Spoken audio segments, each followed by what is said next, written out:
The Weedsman Podcast. ChristopherMedia.net. On the next Entertainment Tonight, Will and Grace's Leslie Jordan co-host from our ET set. Well, shoot. How y'all doing? Plus, what Tiffany Haddish is revealing about the new season of Kids Say the Darndest Things. Let's get to the show and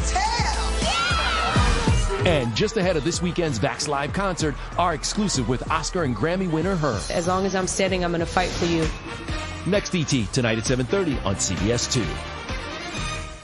Get insurance now. Call us to Hold find... up, no jingles at NGM Insurance. Why not? That's not our thing. All insurance companies need a jingle. Our insurance speaks for itself, so we don't need gimmicks. No jingles or mascots, just great insurance. Visit njm.com for a quote. Introducing Peacock, the new free streaming service from NBC Universal. It's hit movies, current shows, live sports, trending bits, and timeless hits. And that's why you can't not watch. Peacock. Watch for free. Upgrade for more. Stream now at peacocktv.com. Law & Order SVU streaming now. Christopher Media. Let's make some noise.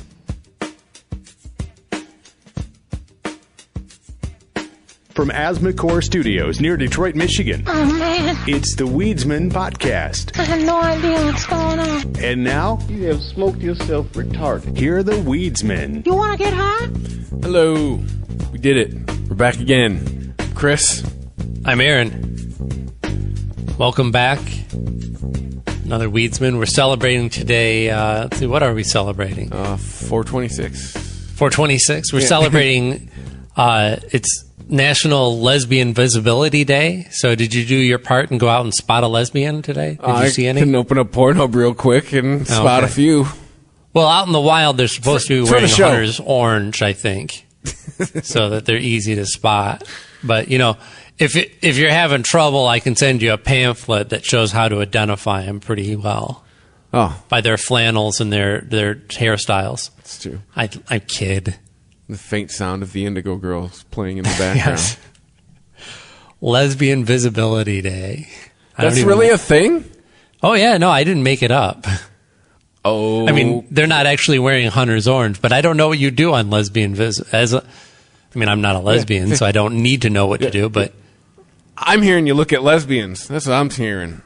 Lesbian visibility? Hey, look. Look, lesbians. Page 1. It's also Alien Day, so you can go spot aliens or... Smash them together. Lesbian Alien Visibility Day.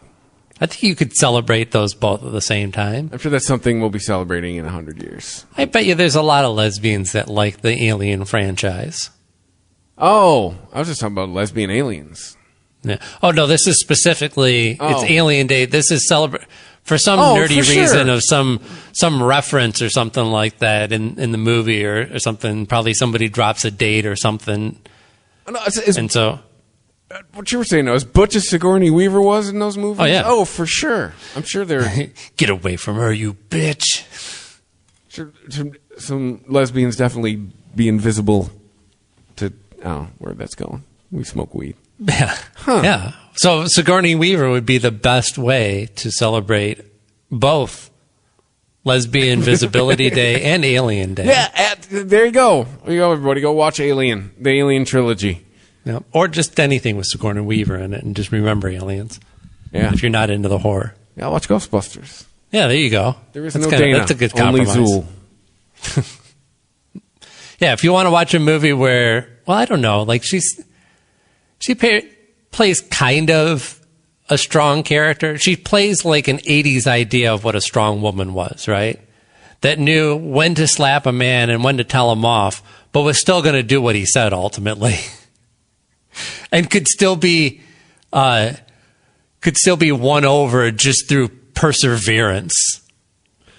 Yeah, I mean, if you watch the worst Ghostbusters, message over and over again from Ghostbusters and like every other movie in the 80s was about like, just annoy the bitch. She'll come around. I mean, Bill Murray's character, I mean, watching it with 2021 eyes, I mean, it's essentially like stalking and mild sexual assault is how he wins her over.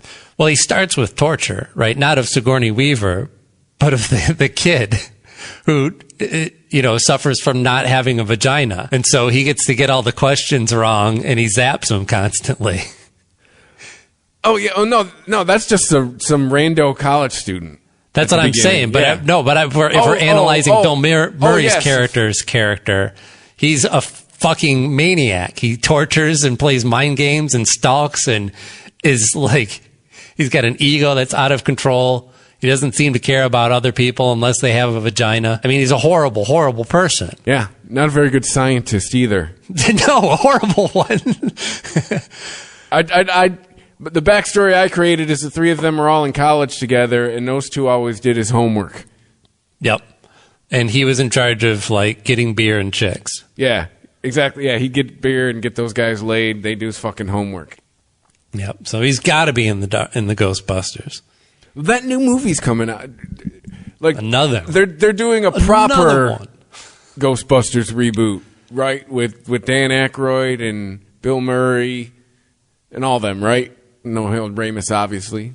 Well, I don't know now. Is that like a reboot? I think of a reboot as you recast and reboot everything. But so I don't know. This would be what? An actual sequel? I guess technically it's just be what Ghostbusters 3. Like it would be a third movie. Yeah. I don't think they're going to call it that. But unless I don't know. I don't think you can have it both ways. I don't think you can have the same cast, but then say, oh, but it's a whole new story. Ghostbusters 3 Afterlife. Is it going to be 3? Or just Ghostbusters Afterlife. Maybe. Well, we'll see. I'm guessing they don't go for the 3. Although, who knows? You know, like we were talking about last episode about the stigma with actors. You know, the stigma with sequels isn't so much anymore. June 11th. But that goes back even earlier, though, because if you look at, I mean, Star Wars and Alien, those are two perfect examples of very successful sequels. Second movies, specifically. Paul Rudd's going to be in the new Ghostbusters. Hey, what's Paul Rudd He's joining the Ghostbusters universe. Well, What's he going to do? Still got Bill Murray, Dan Aykroyd, Ernie Hudson, Sigourney Weaver, and Annie Potts. Paul Rudd's going to play somebody's son? It says Carrie Coon, Finn Wolfhard, McKenna Grace, and Paul Rudd. Carrie Coon, I fucking love her. That's the chick from The Leftovers. Have all joined the cast. She is so amazing. Both in talent and looks. I think she is just drop dead gorgeous. Disappointed. There's one name I'm not seeing there. It's not Harold Ramis. No fucking Rick Moranis. Come on, man. Oh, come on, guys. He didn't. Wait, hasn't he unretired from acting? Didn't his wife die or whatever, or got better, and now he can act again? Like, didn't he retire to take care of his sick wife? I heard he was getting back in. He was going to start acting again. Yeah, I don't know. Yeah, and like I said, I mean, he hasn't. I haven't seen him in anything. Harold Ramis is dead. Yes, I know. That's why I said it's not. I knew Harold Ramis. I'm talking Rick Moranis. Rick Moranis. Oh, yeah. Harold Ramis died like 5 years ago. No more Egon. I haven't seen him either. No Louis Tully. They'll probably be one of those things where they reference him in name. Last thing we heard about Rick Moranis was that he was assaulted. Mm-hmm. Yeah, he was on that video where he was walking down the street and someone hit him in his shit. I don't know. Who knows what's going on with Rick Moranis? I mean, I'm sure that he was asked. Yeah, here it is. From September, he returns to acting. Oh, he does. Oh, apparently he was in a cell phone commercial with Ryan Reynolds. He was? Yeah, for Mint Mobile.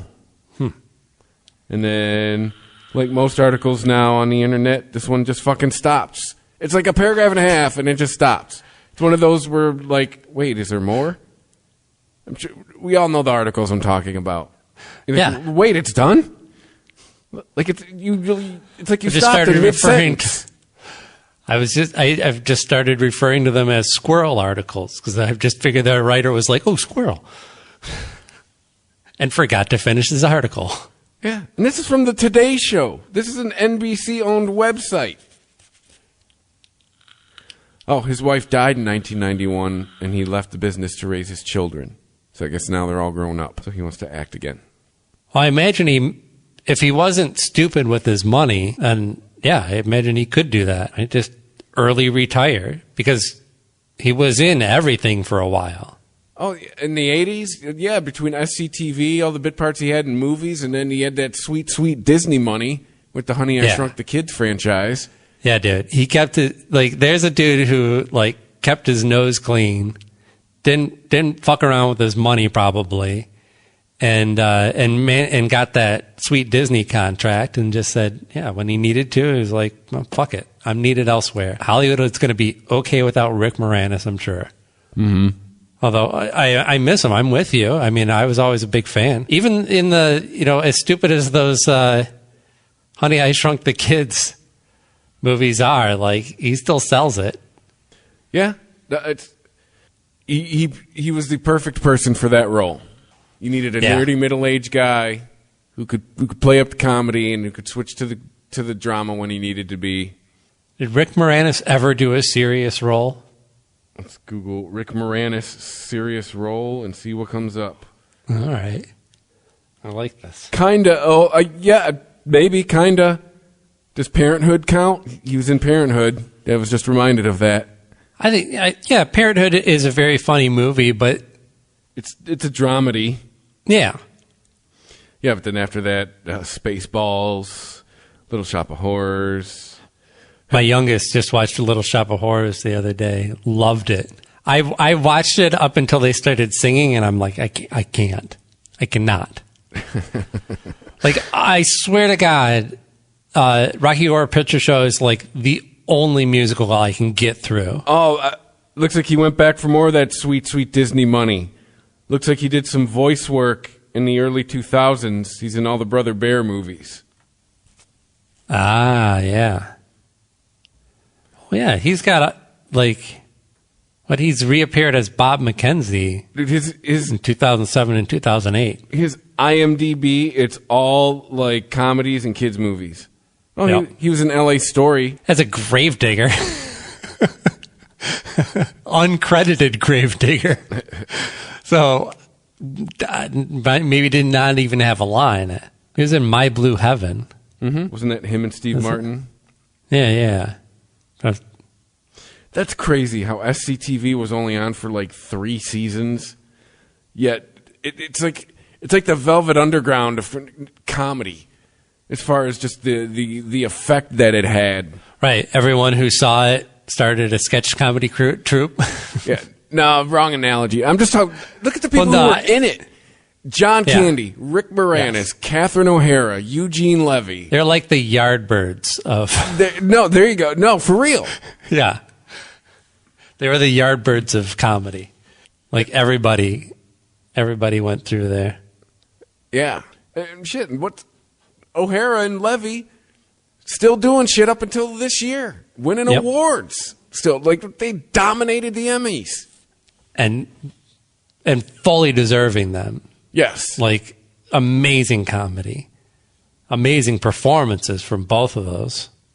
I mean, everybody on the show I'm a big fan of, but every time I watch it, Dan Levy gets funnier. Yeah, because you just catch things that you didn't catch the first time. He does.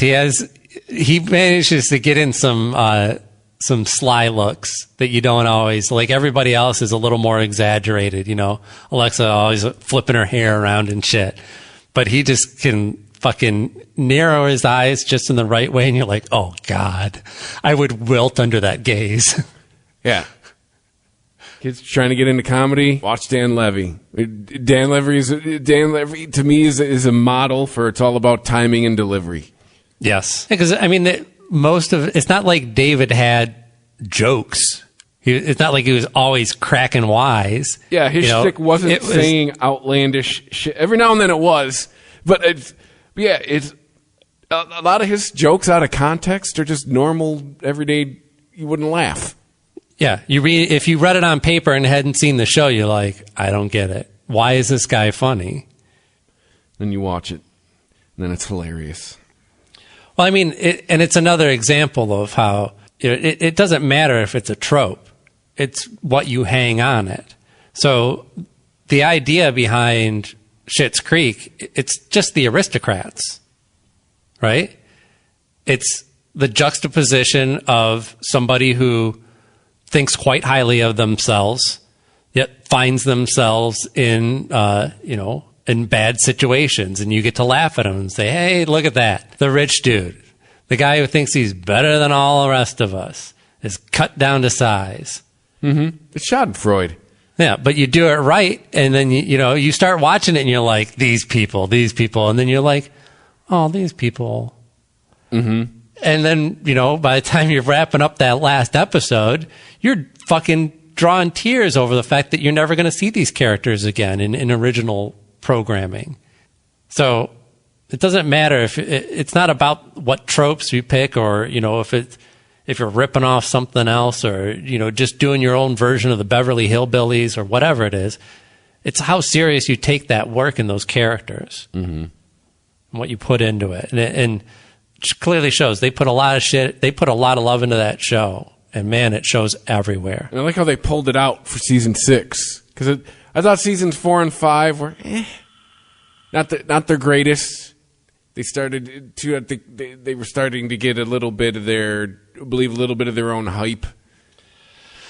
Yeah, it was a bit of a transition, because I think they were figuring out with their character, like, we have to have some kind of end game, right? These people, what are they? They're just going to live in this motel forever? That doesn't seem to make sense. So how do we move on from there? Do they go back to their old life? Is that fulfilling to the story that we're telling? No way. So they've got to figure out, like, what is the ultimate journey for these characters. And then season 6, I thought season 6 was great. But also too, I mean, was my expectations were lower? It was easy to exceed them? I don't know. But I thought, like, to me, the show peaks. To me, the show's best season is season 3. And then 4 and 5 started dipping a little bit, and then they caved. They got right back into form for the last season. But it's just one man's opinion. Like, 4 or 5 was 5? When was David's wedding? Season 6. That was season 6, wasn't it? To me, it was like I told you. The line in the sand is when Jocelyn gets knocked up, because it starts turning her into a cartoon character.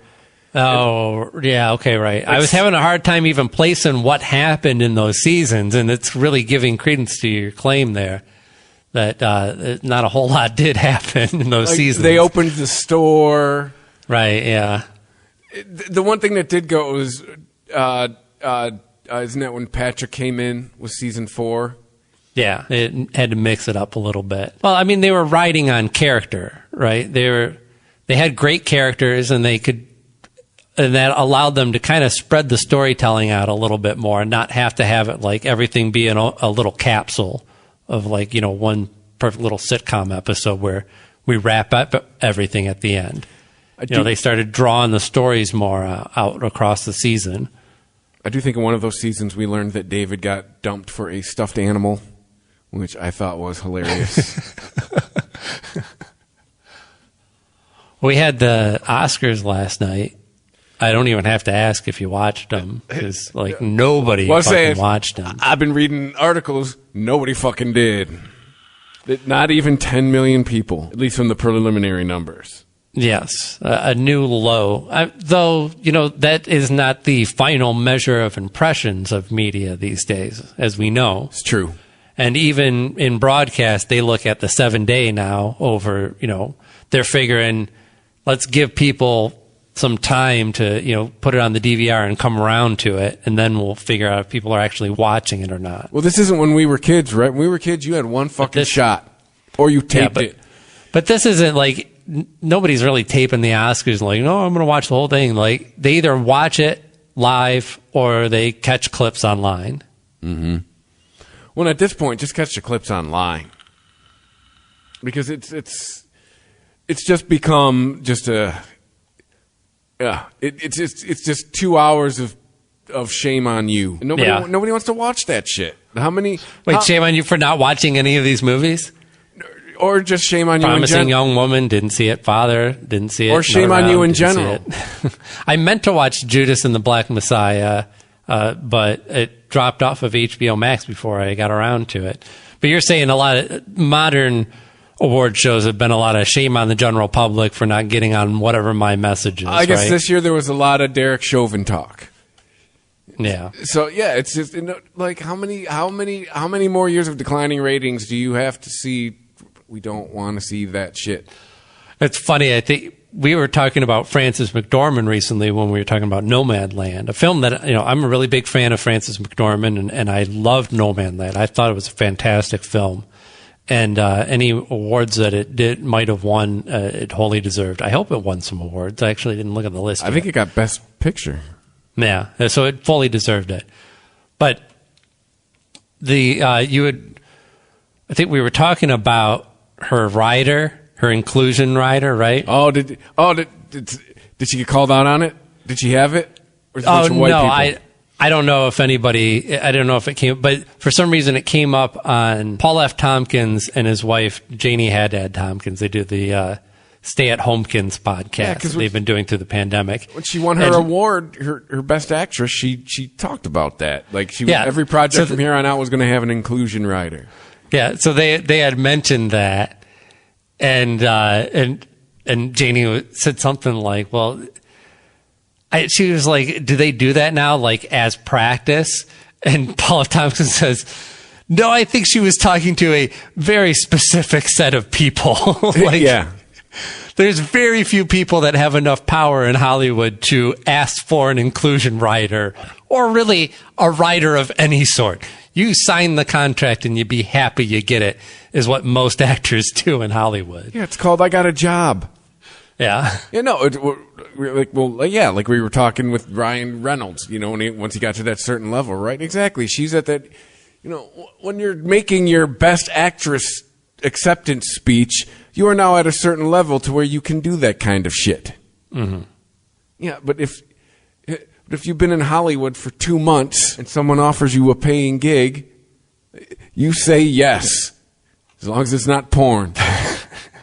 Well, we'll get there. Well, yeah, maybe. We'll get to that. When Alec Baldwin does porn, that's when it'll be okay for everybody else. Well, a couple podcasts I listened to have kind of made the same point in the last few weeks. A sex tape used to end you. Now it fucking. Oh yeah. You could think you could think now that it makes you two people.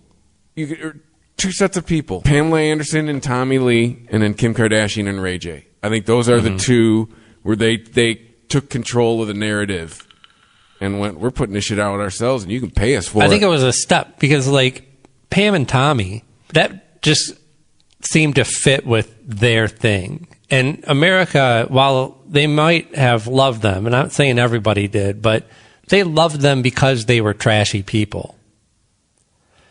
And so that kind of fit with, oh yeah, they're they get tattoos, they, fake tits or whatever. They're into heavy metal. They're kind of trashy people, right? And so a sex tape just kind of fit into that. Kim Kardashian, not only did her career take off because of a sex tape, it wasn't, she didn't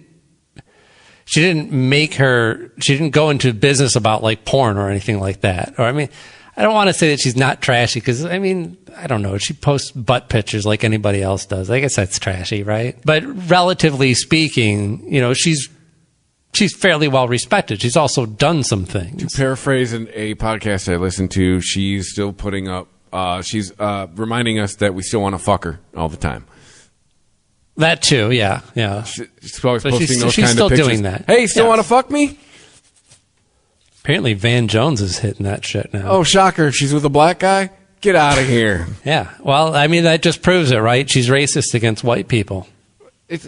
Courtney is the only... The only way that she can prove that she's not is by fucking me. Courtney is apparently the only one that will accept white penis. The rest of them... And the mom. But apparently she's now onto a black guy. Yeah. I don't know. Like, honestly... Kim Kardashian is like too much of a cartoon character for me to think about having sex with. It's just, everything's just too exaggerated. Like, I'm not saying that we couldn't have some fun, but. No, I get it. No, it looks like my wife watches all of these Real Housewives or whatever. And I joke, like, they all look like they go to the same surgeon. Like, yeah. You all look the same, bitches. You all got the same lips. You all got the same eyes. You all got the same cheeks. You all got the same chin.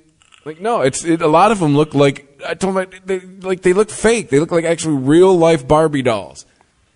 And that's scary looking. It's getting bizarre. Well, we're going to get to the point where AI is more convincingly human than humans. We've been doing podcasts for a while. I was going right down that same. Like, are we now getting into the uncanny valley kind of situation? That's exactly what I was thinking. I almost said uncanny valley for people. Yeah. It's like, bitch, you look like a sex robot. Right? No. You're a human being. Well, that's probably... Okay, here's the next step then, though. Because styles change, right? So you're not just going to want to have good cheekbones. You're going to want to have this year's cheekbones.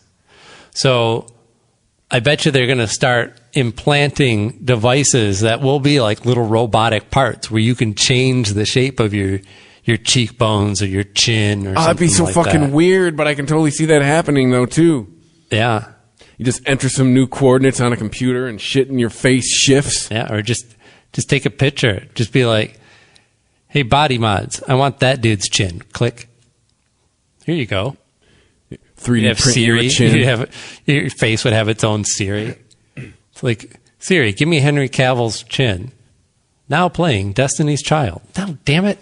Oh, think what this could do for fucking breast enhancement. No, but then it'd have to be your own voice, right? Because husbands would just torture their wives. Give her Dolly Parton's tits. Well, there's limits, too. I mean, there's the skin, first of all. I mean, unless you could do something that actually grafts skin in real time. Or maybe some, like, fake skin panels that can stretch. Give my wife Christina Hendricks breasts. Yes. They could probably literally, they just scan it, right? Mm-hmm. Yeah. Oh, we've got those on file, sir. Yeah, we do. Yeah, but at that point, why even commit to one person? Like, you just want a robot, right? Yeah, or somebody who looks like a robot. Like, that's what I understand. The guys who are married, that looks hot. No, it doesn't. It looks weird. Plastic surgery should make you look better. She shouldn't make you look weird. I shouldn't be able to see it. Yes, exactly. Right? Like kind of like the old Chris Rock joke about weaves. If you have hair down to your ass on Monday, and then you're bald-headed on Tuesday, we know something's going on. The Weedsman Podcast. ChristopherMedia.net. On the next Entertainment Tonight, Will and Grace's Leslie Jordan, co-host from our ET set. Well, shoot. How y'all doing? Plus, what Tiffany Haddish is revealing about the new season of Kids Say the Darndest Things. Let's get to the show and tell. And just ahead of this weekend's Vax Live concert, our exclusive with Oscar and Grammy winner Her. As long as I'm standing, I'm going to fight for you. Next ET, tonight at 7:30 on CBS 2. On the next Entertainment Tonight, Will and Grace's Leslie Jordan, co-host from our ET set. Well, shoot. How y'all doing? Plus, what Tiffany Haddish is revealing about the new season of Kids Say the Darndest Things. Let's get to the show and tell. And just ahead of this weekend's Vax Live concert, our exclusive with Oscar and Grammy winner Her. As long as I'm standing, I'm going to fight for you. Next ET, tonight at 7:30 on CBS 2. On the next Entertainment Tonight, Will and Grace's Leslie Jordan, co-host from our ET set. Well, shoot. How y'all doing? Plus, what Tiffany Haddish is revealing about the new season of Kids Say the Darndest Things. Let's get to the show and tell. And just ahead of this weekend's Vax Live concert, our exclusive with Oscar and Grammy winner Her. As long as I'm standing, I'm going to fight for you. Next ET, tonight at 7:30 on CBS 2. Microsoft Teams is helping a bicycle company reinvent the way they work. We make bicycles for everyday riders. Once the pandemic hit, we started doing virtual visits. All of a sudden, we could open up our showroom to customers around the world. Learn more at Microsoft.com/Teams. Get insurance now. Call us to Hold find... up, no jingles at NGM Insurance. Why not? That's not our thing. All insurance companies need a jingle. Our insurance speaks for itself, so we don't need gimmicks. No jingles or mascots, just great insurance. Visit NJM.com for a quote. ChristopherMedia.net. The Weedsman Podcast.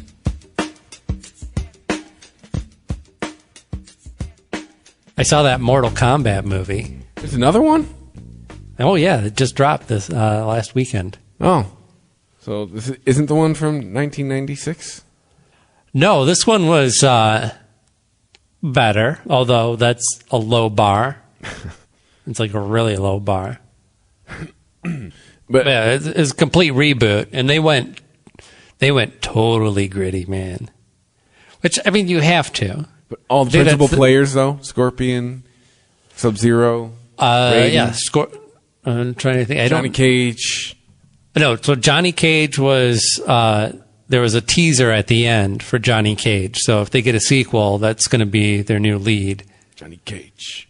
Wins. And there's rumors that they're looking at somebody, an actual big name. There weren't really any big name actors in this.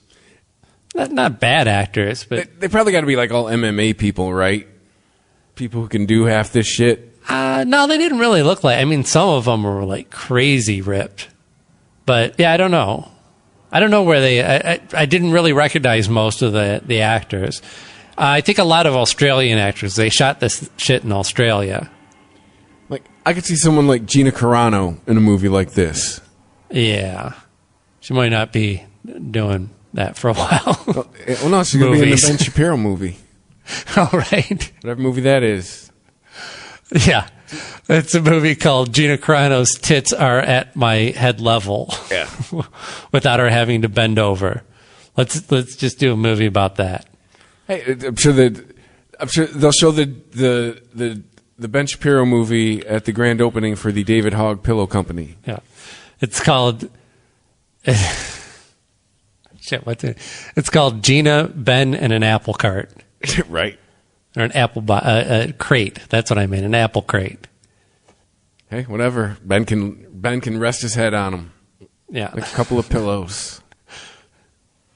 But I don't know. The movie was fun. You know, I didn't go into it with any expectations, and you do that, you're never disappointed. Well, a movie like that's best case scenario, right? It was a fun watch. Yeah. Because the worst case scenario is like, wow, I would like to talk to the manager about getting my money back. Like, did you go to the theater, or did you just... Oh, no, it's streaming on HBO. Oh, okay. Yeah, it's part of the lineup that HBO announced of every month they're doing a major movie release that's going to be on the streaming service as well. So this would be an email to HBO. I would like you to refund $1.37. I'm not getting these 2 hours back, HBO. You owe me something. That's the worst case scenario. Dear Mr. HBO. Herbert, Mr. Herbert Bunsen Oswald. No, is it Dear Mr. Home Box Office? Yes. Dear Mr. Office. I mean, I think that it was a little too into trying to faithfully reproduce all of the stuff that we know from the video games. So, I mean, you got all of it. Like, the get over here shit, the bicycle kick. You get a bicycle kick. Raiden doesn't fly directly at anyone. Does he shoot lightning? He shoots plenty of lightning.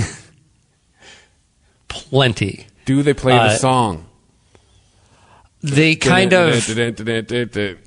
I think they do a little riff on it at the end when they actually... I think somebody actually has the line, fatality. Sub-Zero wins. I think, Raiden says that at some point, and then there's a little Mortal Kombat riff. So yeah, I mean, it's fun, it's dumb, it's a little bit shocking because it's how do you make a movie about people just getting killed? The whole game's about people just getting killed over and over again. Yeah, right? I mean, there really was no backstory to Mortal Kombat except you just whoop each other's ass and then you kill each other at the end. Yeah, and they did manage to actually follow through and they killed off some characters and some of them were a bit of a fake out. You thought the guy was definitely dead and they figure out a way to bring him back, but it totally tracks. I mean, in one case that was we thought Jax appears early on but without metal arms, and then spoiler alert, Sub-Zero freezes his arms off. Oh no! And you think he kills him, but they bring Jax back and put metal arms on him, and then he's like the Jax we know from the video game. Yeah, bitch. Now they're metal. But yeah, I mean, there's like they're splitting people in half, ripping people's spines out, chopping heads off. I'll give them that. They went for it. They knew that at its core, it's about gore, right? That's what the whole game was about. So this movie fucking was other for people us, up, right? This was for the people who played this shit in high school. I'm wondering how much this would track. You know, my kids like fighting games in general, but they're not super into them, and they're not super into Mortal Kombat in particular. Well, let's think it too. Like, are they even doing this anymore? Are they even doing this concept anymore? Well, Mortal Kombat is still a pretty popular franchise. I know. I mean, video games. Making video games into movies now. Oh, more than ever. Well, what do you mean? When was the last one? Because I think that seemed like a 90s thing where they turned a video game into a movie. Well, there's still. I mean, it wasn't too long ago that they rebooted the Tomb Raider again. Well, yeah, but that's back. That's a 90s thing. I'm saying, like, is there going to be Minecraft the movie? Is there going to be fucking... No, but there's going to be The Last of Us TV series coming out on HBO, Okay, I think, by the end of this year. They already started filming that. I'm trying to think of I don't know if all these went through, but I know, I'm saying, like, there's never been a Call of Duty movie. No, they haven't done Call of Duty. But, like, actually most of the big PlayStation franchise games have either had scripts or they're currently in development. How come they never made a Grand Theft Auto movie? That's a really good question. That would seem like a no-brainer. Vice City seemed like prime to be made into a movie. I started playing GTA 5, after it's only been out for like almost a decade now or something. They're still milking that game. But it was only like $15, and I'm like, all right. My kid wanted to check it out, and I was like, remember, it used to be a computer game. It was a fucking... Oh, it was a top-down. Yeah. Like, I remember playing that shit, like, back when you had Prodigy for your internet service. A couple buddies of mine going, check this shit out. Yeah, and it was a DOS-based fucking game. Yeah, it was impossible to steer, because your controller was always forward. It wasn't like Pac-Man, where you just pointed the controller where you wanted to go. On the joystick, you would push forward, and the car would go forward regardless of, it would go forward in the direction that it's pointed. So if your car's pointed down on the screen, because again, you're looking down on it, and you push forward on it, so that means your steering's backwards. I could never control the car. And then, they changed the game once they turned it into a video game. Yeah. I've enjoyed most of them, but I don't know, something about the new one. You get to play as like one of the characters is like a complete psychopath. And it's just not fun to play. And we've all done it. We've all played it. We've all played around just to see how many stars we could get. Oh, yeah. See how long we could last. I did that. I did shit like that more than I did the actual plot. Yeah. How many choppers you could get chasing you. How many stars you could get. How long you could avoid the very, very, very long arm of the law that was bearing down on you. Yeah. You have to get the SWAT team after you. Oh, yeah. That's when shit got serious. So we should get serious about some weed here for a second before we run out of time. So that is what we're here to talk about, right? So what has happened with weed in the last week? Okay. All right. Yeah, I don't know. I did research earlier. And I don't know what happened to all the stuff that I bookmarked. So I'll have to do it by the fly. Nebraska. No, not Nebraska. What state were we talking about? Montana. No. Oh, yeah. Nebraska is where they had the Josh fight. Did you hear about that? Yeah. Wasn't it a bunch of people beating each other with pool noodles or some stupid shit? It was all a bunch of people named Josh having a contest to see a battle to see who would remain. And last man standing would hold the name Josh. I don't know what everybody else had to... I guess they had to just pick a different name. I mean, between Nebraska and the fact that there's a bunch of dudes named Josh, a lot of white guys, I'm guessing. It was all white, yes. Yeah. Yes, that concentration of white people actually increased global warming by a degree. Black guys named Josh, do you exist? I don't know. I can't think... I'm sure they do. I mean, there's plenty of black dudes with like regular people names like Bill and John. No. Regular people. I mean, like names. regular white dude names like Bill and John, like names that are interchangeable. Like right, but the fallacy in your statement is that white people's names are regular, and others like non-white people names are not regular. Like, let's just say white people names. We can go with that. All right, fair enough. Yeah, but yeah, Josh. I don't think. Wait, never mind. There's a receiver named Josh Gordon in the NFL. Well, God damn it. Well, I've never met a black guy named Josh. Yeah. So anyway, but Montana is the state that we were talking about, right? Yes. Because they just legalized cannabis, and maybe get stuck in my head moving to Montana soon. Raise you up a crop of dental floss. Yeah. Well, no. I'd go raise a crop of fucking cannabis now. Yeah. Fuck dental floss. Yeah, you can make more money with cannabis. Yeah. How do you even grow dental floss, damn it? Damn you, Zappa, you lied to me. Have you seen the Zappa documentary? I have not. I watched that on Hulu. It's really good. That was Alex Winter's movie that he's been working on forever. Oh. He did a fantastic job. I mean, honestly, even if you were just a passive fan of like, oh yeah, I've heard, Shake Your Booty or something, and like, I think it's just one of those great documentaries that can suck a person in even if they don't know anything about the subject. I'll have to check that out.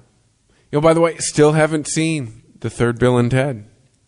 Oh, I haven't seen that either. My guess is it's probably okay because I haven't seen anything online as far as this is the greatest movie ever or this is a big pile of shit. So my guess is it's probably just, it's all right. It is my uneducated guess.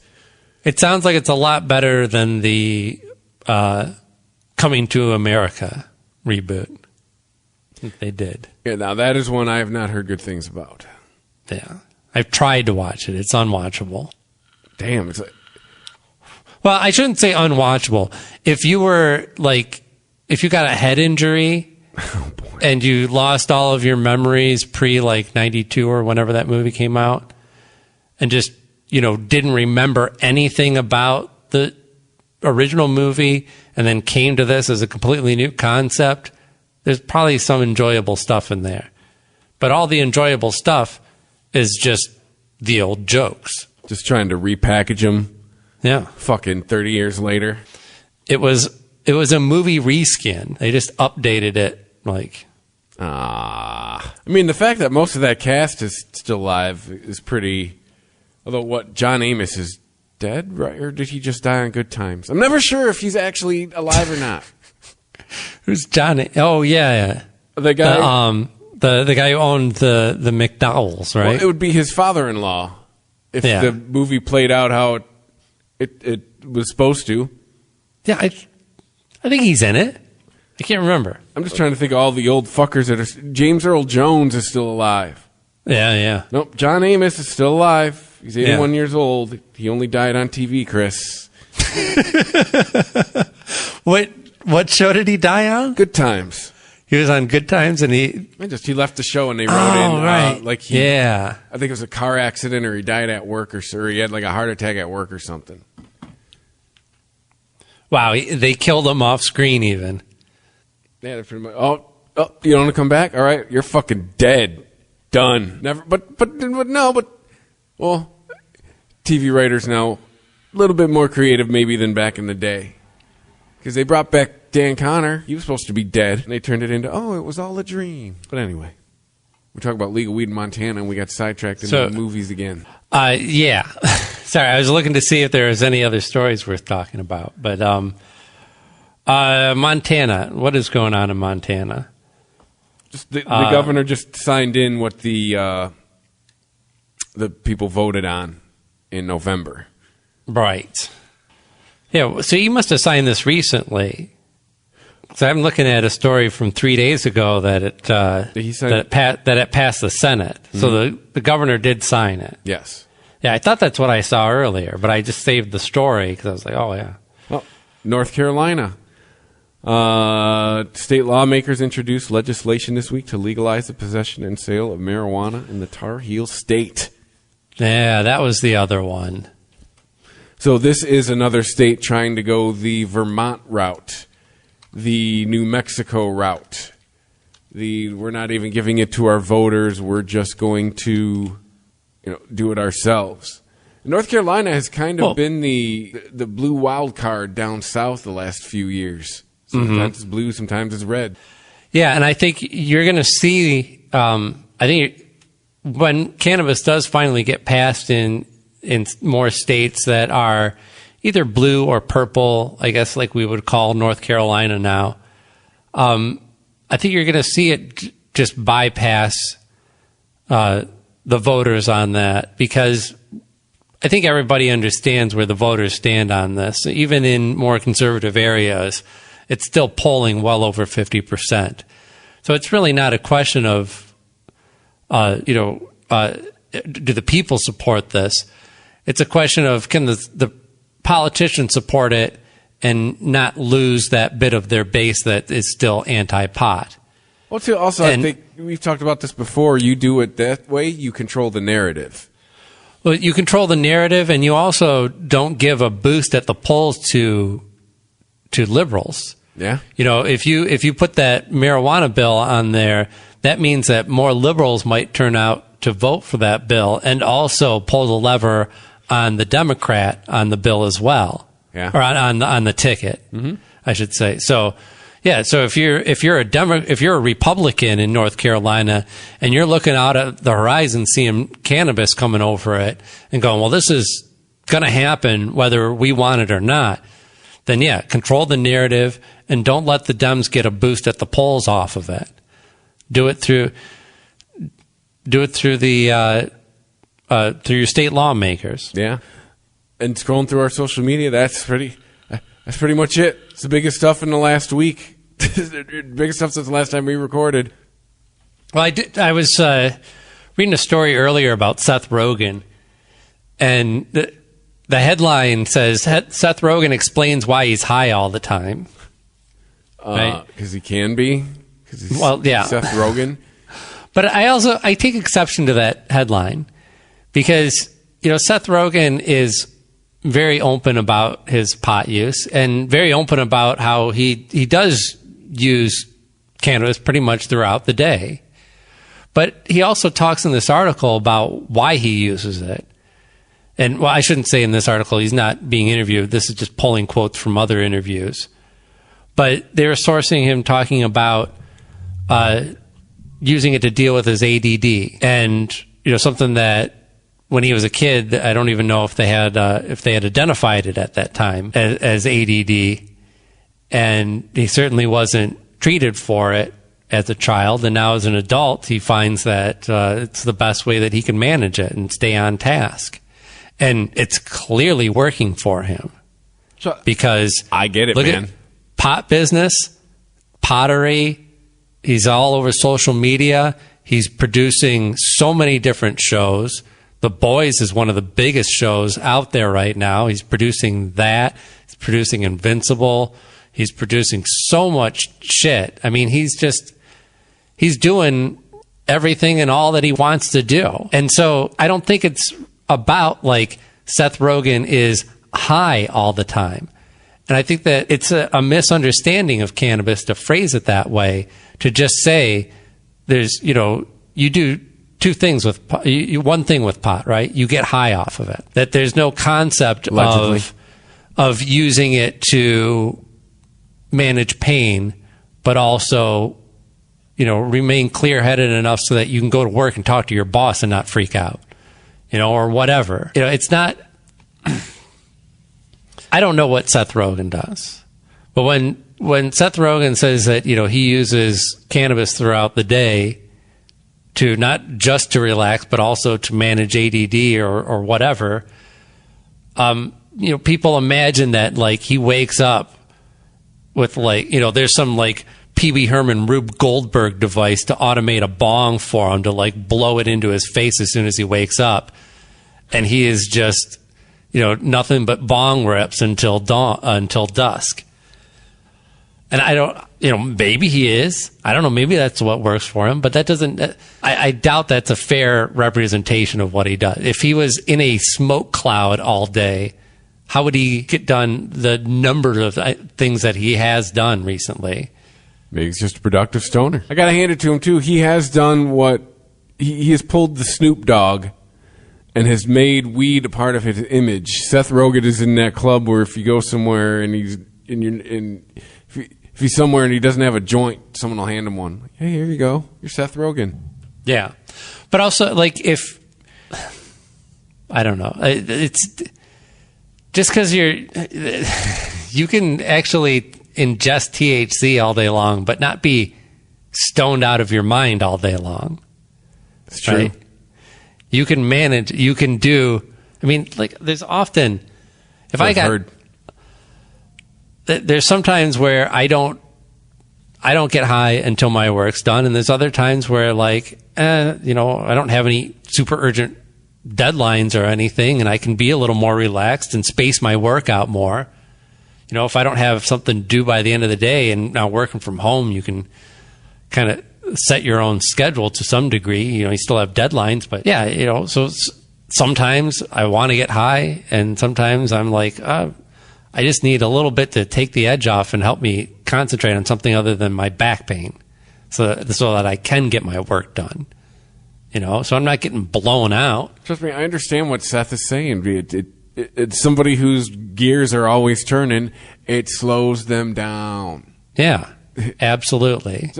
My wife and I always talk about the exact opposite things happen when we smoke. For me, it spins all this. It slows all the wheels down. For her, it speeds them all up. Right. Like she becomes just because she's got anxiety and panic stuff. So yeah, for her, pot not good. Right, and it's the same way for a lot of drugs. I mean, even if we just look at a lot of the derivatives of speed that we've used for prescriptions to treat ADD or ADHD or whatever, with some people, they take that and they are flying and they are talking a mile a minute. And for others, they take that pill and they're the exact opposite. They can suddenly align their thoughts, concentrate better, and have a normal conversation without jumping all over the place. My mom can drink a cup of coffee and then go to bed. Yeah. Drugs hit different. If I did that, I am up half the night. Maybe all of it. So, yeah. Yeah, so we're saying genetic material. We're starting to come around to the idea that, cannabis is generally harmless, and if we're talking about having personal freedoms in America, this should be one of them that an adult should be able to enjoy. But it's going to be a lot longer to get rid of that stigma of this concept where, like, if you say, yes, I'm a pot smoker, people assume so much out of that. Maybe I do wake and bake, but just because I say that I'm a pot smoker and that I enjoy pot doesn't mean that I'm always stoned. And even there's times where I ingest THC in some form not to get stoned, where I purposely, microdose or whatever, because I don't want to be in a state of like, being completely blown out. So I don't know. It'll take time. But as we've seen, probably a lot less time than we think. Yeah, we'll see. I remember the first year of this show, I remember saying, I think Michigan will be legal within 10 years. And it was in like 3. It was in like 3 or 4. It's like, wow, that escalated quickly. Yeah, and then even the things like we saw this, like states like Montana, Arizona, like stuff like that. That's the thing. I don't see the social perception changing at the same rate. So I don't see it as like, well, legalization will come, and the social aspect of it will flip with it. Boomers soon gotta die. After. That's why I think. Yeah, because once Generation X or the old people, that stigma's done. That stigma's over. That stigma's gone. Boomers got to die out. Well, it's just weird. It's like if you told your boss that you enjoy a drink now and then, they're not going to look at you weird, and they're not going to be like, "Well, are you drunk now?" Yeah. But if you tell them that you enjoy smoking pot from time to time, they might think that. They'll be like, well, maybe he's high now. To be honest, though, it is a little easier to pull that off, though. I mean, you try to dip into the restroom at work and, take a shot of fucking booze. Chances Functional are, alcoholism is not something I understand. Functional cannabis consumption, I can attest to. But yeah, you're going to take a shit at work and be like, hey, I'm the only person in here. Hey, look, my vape pen. I mean, hey, your chocolate's in my peanut butter. Hey, your peanut butter. Oh, it's probably the wrong metaphor. You don't want to be running into chocolate and peanut butter in the John there. Don't want them mixing together, certainly. No. Unless you're into that. So, good shit joke to end the show on. There you go. Hey, don't fuck with the classics, all right? Exactly, Shit's been funny before we were live. It'll be funny after we're dead. We are on social media. We are find us on Facebook, like us there. Follow us on Twitter at the Weedsman420. Instagram's there. I can't post pictures of weeds. I mean, there's a big following there. It's just eroding, but you can't post. I posted a picture of weed. They pull it down. It's like, well, I was talking to Rob the other day. Like, there's only so many stoner memes you can throw up. Yep. So, but it's there at the Weedsman Podcast on Instagram. Hit up ChristopherMedia.net, hit the Amazon banner, hit the PayPal button if you want to help us out. And then go to wherever you listen to us, rate us and review us. Instead of listing everywhere you can listen to us, because you can listen to pretty much everywhere, we're just going to ask you to rate us and review us wherever that you listen to us. Helps other people find us. Thank you for listening. And stay high. Stay high.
On the next Entertainment Tonight, Will and Grace's Leslie Jordan, co-host from our ET set. Well, shoot.